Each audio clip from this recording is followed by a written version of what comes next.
तू निरंतर सत्संग सुन, भगवत चर्चा सुन, इसका बहुत बड़ा प्रभाव पड़ता है। बड़े बड़े चोर भगवत प्राप्त हो गए, हिंसक भगवत प्राप्त हो गए सत्संग से। सतत मथो तत्कथाम संसृणुस्व। देखो भगवान की विशुद्ध कृपा का फल आप अपने ऊपर।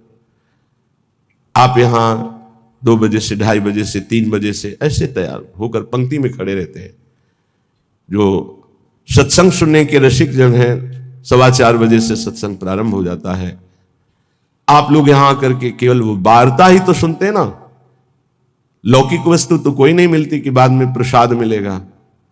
यह है भगवान की विशुद्ध कृपा कि आप अपनी नींद का त्याग करके, आराम का त्याग करके, शरीर सुख का त्याग करके भगवत सुख के लोलुप होकर सत्संग में बैठे। ये केवल भगवत कृपा है, केवल भगवत कृपा। बिनु सत्संग विवेक न हुई और राम कृपा बिनु सुलभ न सोई। भगवान की कृपा से ये सुलभ। कितने सत्संग में सुन रहे हैं, कितने भारतवासी हैं, कितने हैं, विचार करो। 140 करोड़ कितने लोग सुन रहे हैं, या कितने यूट्यूब से सुनेंगे, उनमें से कितने पकड़ेंगे, भगवत कृपा पात्र ही सुन पाएंगे। सतत मथो तत्कथाम संसृणुस्व। भगवत प्रेमी महात्माओं के मुख से भगवत चर्चा सुनो, प्रिया प्रीतम का नाम जप करो। और बहुत जोर की बात करें, अगर नाम में प्रीति नहीं हो रही, भगवत चर्चा सुनने में प्रीति नहीं हो रही, तभी तुम ध्याये वृंदावन। रात दिन जिनकी उपासना कर रहे हैं रसिक जन, उन प्रिया प्रीतम का ध्यान नहीं हो रहा, तो फिर कह रहे श्रीमद वृंदावन स्थानत परिचर भो भोचना छादनाद्यैः वस्तु कोटि गुणम श्रुतम सकृतम वासो नवासादिभिर। तुम्हें एक उपाय बता रहे हैं जिससे तुम्हें जल्दी लाभ मिल जाएगा कि जो वृंदावन वास कर रहे हैं भगवत प्रेमी जन, आप उनकी सहायता कर दो, परिचर्या कर दो। भोजनाच्छादन दी, उनके जल की व्यवस्था, भोजन की व्यवस्था, वस्त्र की व्यवस्था, वास की व्यवस्था। वस्तु कोटि गुणम श्रुतम सुकृतम वासो नवासादिभिर। वस्त्र है, अन्न है, जल है, व्यवस्था उनके रहने की। तो बोले जो ऐसा करता है तो अन्य जगह से करोड़ गुना बढ़कर उसको यहां लाभ मिलता है। वस्तु कोटि गुणम श्रुतम सुकृतम। सुकृतम माने तो पुण्य। जैसे आप गांव में अपने 50 को भोजन पवावे और फिर संगम प्रयागराज तीर्थ में जाके भोजन, तो बहुत बड़ा अंतर हो गया। फिर काशीपुरी में, द्वारिकापुरी में, अयोध्यापुरी में, मथुरापुरी में, कांचीपुरी में, अवंतिकापुरी में, इनमें पवाएं तो उससे भी बहुत बड़ा अंतर पड़ा, बड़ा लाभ मिलेगा। लेकिन श्रीधाम वृंदावन में यदि वास करने वाले जन हैं, उनको भोजन है, वस्त्र है, उनके वास की व्यवस्था है। तो वस्तु कोटि गुणम श्रुतम सुकृतम वासोन्नवासादिभिर परिचर भोजनाच्छादनाद्यैः। उनकी परिचर्या, उनकी सेवा, भोजन है, जल है, वस्त्र है, आदि आदि जो उनकी वास में सुविधा देता है, बोले करोड़ गुना उसको लाभ हम प्राप्त होता है। वस्तु कोटि गुणम, 1 रुपये का करोड़ रुपया।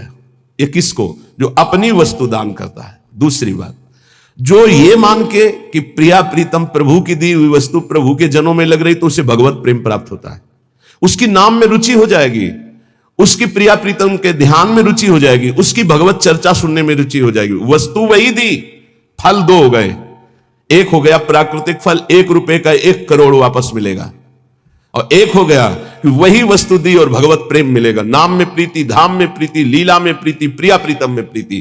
पर एक अपना मान करके अर्पित करता है कि ये मेरी संपत्ति मैं दान कर रहा हूं, तो उसे करोड़ गुना बढ़कर मिलेगा। और एक तो दियम वस्तु गोविंदम तुभ्यमेव समर्पये, हे प्रभु आपकी दी हुई वस्तु आपको समर्पित कर रहा हूं। इससे उसे भगवत आराधना में रुचि प्रकट हो जाएगी, जो अत्यंत दुर्लभ बात है। यदि वो वृंदावन वास नहीं करता और वो वृंदावन वास की व्यवस्था करता है, वृंदावन वासियों की जो विरक्त भाव से वास कर रहे हैं, जिनके जीवन का उद्देश्य प्रिया प्रीतम है, उनके वास की व्यवस्था में कुछ सहयोग करता है, तो बोले तीर्थे वासी तुम स्वयं ही तरति दो सा यत तारेत। उसको डबल लाभ मिलता है। क्या? वो स्वयं तरता है, अपने परिवार को भी तार देता है। वृंदावन वास नहीं हो पा रहा तो भी उसे वास करने वाले से बढ़कर लाभ मिल रहा है, क्योंकि वास करने वालों की व्यवस्था कर रहा है वो। पर देखो 2 प्रकार का लाभ होता है, एक होता है लौकिक लाभ, एक होता है पारलौकिक लाभ। यदि आपने पारलौकिक लाभ का संकल्प करके संतों की सेवा शुरू की है तो खेल कुछ और होगा। जिसे तुम पहले समझ लो, और अगर लौकिक लाभ के लिए शुरू किया है तो खेल कुछ और होगा, उसको पहले समझ लो। एक पूज्यपाद उड़िया बाबा जी के निज जन हमें 25 वर्ष पहले मिले थे, महाराष्ट्र के थे वो, बाबा से संबंध रखते थे, परिक्रमा में मिले, बड़ा आनंद मिला क्योंकि अपने प्राणप्रिय बाबा के जन थे। तब उन्होंने घटना सुनाई चलते चलते, पानी घाट से लेकर चामुंडा मोड़ तक चर्चा ये चली थी। तो उनका बड़ा दिव्य धाम है, यहां के वासियों की सेवा का बड़ा दिव्य फल है। वो प्रसंग वशात याद आ रही, सत्संग में 1-2 बार सुनाया, पकड़ पाओगे तो याद आ जाएगा। तो एक बड़े धनी मानी दिल्ली के जन थे, घटना थी, फैक्ट्रियां थी, खूब धन, अकेला लड़का सब। उनको कहीं संतों के संग से बात लाभ की सुनने को मिली कि वृंदावन के विरक्त रसिकों का अगर सेवन किया जाए, सेवा की जाए, परिचर्या की जाए तो बहुत जल्दी लाभ मिलता है। तो उन्होंने प्रार्थना की वृंदावन में आकर कि कैसे सेवा की जाती, मुझे तो पता ही नहीं। तो उनका संतों को निमंत्रण दो और सुंदर भोग पवाओ, और उनको वस्त्र है, भेंट है, जो उनका आप कर सकें, फल फूल। अच्छा ऐसा। तो उन्होंने पूछा कि आप चाहते क्या हो? तो उनका भगवान की प्राप्ति। बोले होश में बात करना, आप जो बात कर रहे हो बहुत बड़ी बात है, पीछे मत हटना। तो उनका प्राणों की बाजी लगाकर, भाई इस बात की पूर्ति के लिए हम तैयार है कि मुझे भगवान चाहिए। का तय करो साधु सेवा और तुम्हें भगवान मिलेंगे पक्का। अब वो वृंदावन के प्रेमी जनों की सेवा करते, 100-500 संतों को निमंत्रण देते, सब पवाते। धीरे धीरे इतना संतों से प्रेम हो गया कि प्रार्थना की कि दिल्ली में हमारे घर को पावन करो। तो प्रति महीने बस लाते, 2 बस, उनमें संतों को बैठालते, बहुत उत्सव मना करके वहां ले जाते, पवाते, अच्छी भेंट कपड़ा लता, फिर उनको यहां छोड़ने आते। ऐसा चलने लगा। वृंदावन में तो सेवा करते ही, खूब धन था, वो अपने घर भी ले जाते। एक दिन यही रमण रेती में बस खड़ी थी, ये घटना कोई कथा नहीं, यही रमण रेती में बस खड़ी थी। एक विरक्त संत जो कभी वृंदावन से बाहर ही नहीं जाते थे, कभी निमंत्रण में किसी के नहीं जाते थे, भिक्षावृत्ति से जीते, वो जाके बैठ गए। तो जब सब संतों ने देखा, कहा बाबा तुम्हें पता है ये दिल्ली जाएगी बस और वहां निमंत्रण है। कुछ नहीं बोले, बैठे थे। सबने सेठ से कहा तुम्हारी साधु सेवा सफल हुई। ऐसे विरक्त जो किसी का भी प्रतिग्रह नहीं लेते, भिक्षावृत्ति से जीते हैं, ऐसे अकिंचन महापुरुष पता नहीं क्यों, कौन सी कृपा उदय हुई कि वो आपके घर दिल्ली आए हुए हैं। वो बैठे पंगत में, पाए, और जब वो सामने भेंट देने आए तो बोले ये भेंट लेने नहीं आया हूं, तुझे लेने आया हूं, चल वृंदावन। उनका बाबा मैं तो वृंदावन जाता ही रहता हूं। और वो बस चल वृंदावन, चल वृंदावन। तो बाबा वो तो वृंदावन जाता ही रहता हूं, अभी चल सकता हूं आपके साथ। बस वो और उत्तर नहीं, चल वृंदावन। अब संतों की एक अलग भाषा होती है, उसे समझना कठिन। भेंट नहीं ली, चल वृंदावन। सबको भेंट दी, फिर सब बैठे, विदा हुए, आए। उसी दिन एक्सीडेंट हुआ और उनका पुत्र राधेश्याम। अब हाहाकार मच गया, क्योंकि वही उनके ऐश्वर्य का अधिकारी था। भारी अंदर उच्चाटन पैदा हुआ, कुछ अच्छा न लगने लगा। साधु सेवा, भगवत भाव सब पानी में। बड़ा निष्ठा रखना मुश्किल है। जब ये खबर वृंदावन आई तो वही संत गए जो हमें चर्चा सुना रहे थे, और जाकर उनसे कहा कि ए भाई, वो ऐसे नहीं आए थे, वो जो विरक्त आए थे, वो आपको भगवान की प्राप्ति कराने आए थे। चलो वृंदावन, आप अश्रद्धा मत करो, ये आपके लिए बहुत बड़ा योग बना है, तुम्हारा पुत्र भगवत प्राप्त हो गया है। शरीर पूर्व प्रारब्ध कर्म के अनुसार एक्सीडेंट से छूटा, पर वो भगवत प्राप्त हुआ। शरीर का हेतु जो छूटने का होता है बड़े बड़े महापुरुषों को होता है। जैसे पूज्य बक्सर वाले मामा जी, बड़े महापुरुष, भगवत कीर्तन होते हुए जा रहा था और एकदम एक्सीडेंट हुआ और बोले राधा, बरसाने से दर्शन करके जा रहे थे कहीं भगवत संगोष्ठी में, शरीर पूरा। तो शरीर का हेतु पूरा होना उसकी गति से मतलब नहीं रखता। बोले तुम्हारा पुत्र परम गति को प्राप्त हुआ है।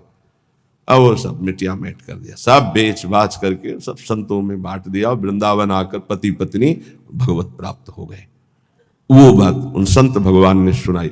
ये कब होता है? डरना मत, मुझे भगवान चाहिए, मुझे भगवान चाहिए। क्यों? ये भगवान चाहने वालों के साथ ऐसा क्यों होता है? क्योंकि ये भगवान ही सब रूपों में है। वो कहते मेरे इन रूपों को तो तुम्हें पसंद, आओ मेरे सच्चिदानंद रूप में आओ। तो सबकी ममता ताग बटोरी तुम नहीं कर सकते, वो बटोर लेते, आओ मेरे सिवा रह नहीं गया कोई। ये कृपा होती है। हे युधिष्ठिर, जिस पर मैं कृपा करता हूं उसका सबसे पहले प्रियजनों से वियोग कराता हूं और धन का अपहरण कर लेता हूं, और किसी का भी किसी योग्य न रखकर, किसी काम लायक न रखकर उसे ऐसा कर देता हूं कि सिर्फ मेरा ही भरोसा, मेरा ही आश्रय। तो एक शब्द में कहा, उसका सर्वनाश कर देता हूं। आओ होली खेलो। सर्वनाश की होली खेलना हो तो श्री कृष्ण से प्यार करना। डर गए ना? डरना मत। सर्वनाश का मतलब है तुम्हारी मृत्यु का नाश, तुम्हारे काम क्रोध लोभ मोह मद मत्सर हर विकार का नाश, और सच्चिदानंद स्थिति में। ऐसा नहीं है कि सबके धन का अपहरण कर ले। अम्बरीश जी चक्रवर्ती सम्राट, दशरथ जी चक्रवर्ती सम्राट, वृषभानु जी, नंद बाबा, बड़े बड़े महाभागवती हैं जिनके आंगन में भगवान घुटने केवल खेल रहे। कभी कभी भक्तों के अनेक जन्मों के संस्कार को भस्म करते हुए माया समेट लेते हैं। यही माया है, मैं और मोर तोड़ते माया। तो यहां कह रहे हैं जो अपनी वस्तु मानकर दान करता है उसे करोड़ गुना बढ़। ये अच्छा लगता है नहीं? ये अच्छा लगता है। एक देव करोड़ भंजाओ। और दूसरा है आपकी वस्तु आपको समर्पित, वो सीधे आपको प्राप्त करेगा, प्रभु को, अनंत काल तक के लिए महान वैभव संपन्न सुख संपन्न प्रभु के समीप। जो हमारे प्रीतम है, जिनके हम अंश है, वास्तविक जो हमारे संबंधी है, ये तो सब संबंध का नाटक है, वास्तविक सत्य संबंध हमारा प्रभु से है। तो श्रीपाद कह बहुत सुंदर उपाय बता रहे हैं।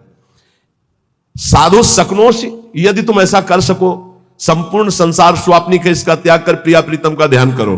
बोले बड़ा कठिन, कैसे करूं? बोले आओ वृंदावन रसिकों का संग करो, तन नाम जप, उनका नाम जप करो, नाम कीर्तन करो, लीला कथा सुनो, तुम्हारी प्रीति हो जाएगी प्रिया प्रीतम में। बोले बहुत कठिन है, इसमें भी मन नहीं लगता। तो फिर ऐसा करो, जो वृंदावन वासी विरक्त जन, उनको भोजन कराओ, उनके वस्त्र की व्यवस्था करो, उनके वास की व्यवस्था करो, उनके वास की सुविधा दो। वस्तु कोटि गुणम श्रुतम सुकृतम वासोन्न वासादि भी, वस्त्र और वास आदि की व्यवस्था, भोजन भोजनाच्छादन की व्यवस्था। तो बोले वास ही तू स्वयं ही तरती, वो स्वयं तर जाएगा। और दो तवस यत तारेत, और दो को तार देगा, आगे की पीढ़ी और पीछे की पीढ़ी, उनको भी तार देगा। प्रेमानंद रसात्म धामनि परे वृंदावने वासको, त्वाश्चर्याम वृषभानुजा प्रियरतिम प्राप्नोत्यनायासतः। अनायास उसे प्रिया प्रीतम के चरणों में प्रीति प्राप्त हो जाएगी, जो वृंदावन वासियों से प्रीति करते हैं। पूज्य श्री मथुरादास जी के वचन, बहुत बड़े महापुरुष थे।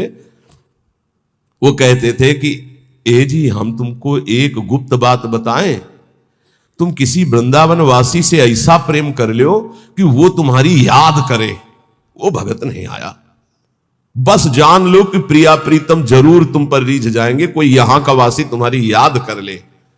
अब ऐसे नहीं कि हमारी याद कर लेना, ऐसे आचरण करो कि वो तुम्हारी याद करे, ऐसी प्रियता बढ़ाओ कि वो तुम्हें अपना कहे। अच्छा, बहुत दिनों बाद आप दर्शन दिए, कई बार याद आया, आपकी स्मृति आई, अहो भाग्य, धाम में बैठकर भजन करने वाले आपकी याद करें। ये पूज्य मथुरादास जी कहते थे, तुम ऐसा अपनापन करो किसी वृंदावन वासी रसिक से कि वो तुम्हारी एकांत में सेवा का स्मरण करके याद करे। तुम्हारे आचरण, तुम्हारा स्वभाव, तुम्हारी भजन पद्धति, तुम्हारा अपनापन, वो एकांत में तुम्हें याद करे। तो कह रहे प्रेमानंद रसात्म धामन परे वृंदावने वासकस्त्वाश्चर्याम वृषभानुजा प्रिय रतिम। आश्चर्य की बात, प्रियाजू के चरणों में प्रेम प्राप्त हो जाएगा इन वृंदावन वासियों की सेवा से। और कहते प्राप्नोत्य अनायासता, इसके लिए तुम्हें कोई साधना नहीं करनी पड़ेगी, अनायास प्रेम की प्राप्ति हो जाएगी। निष्किंचनान कृष्ण रसे निमग्नान महानिरीहान जनसंग भीतान। पर सेवा जो निष्किंचन है, अकिंचन महापुरुष, जो प्रियालाल के अनुराग में रंगे हुए हैं, उन्हीं को निष्किंचन कहा गया है। प्रियालाल के सिवा जिनका कोई नहीं है।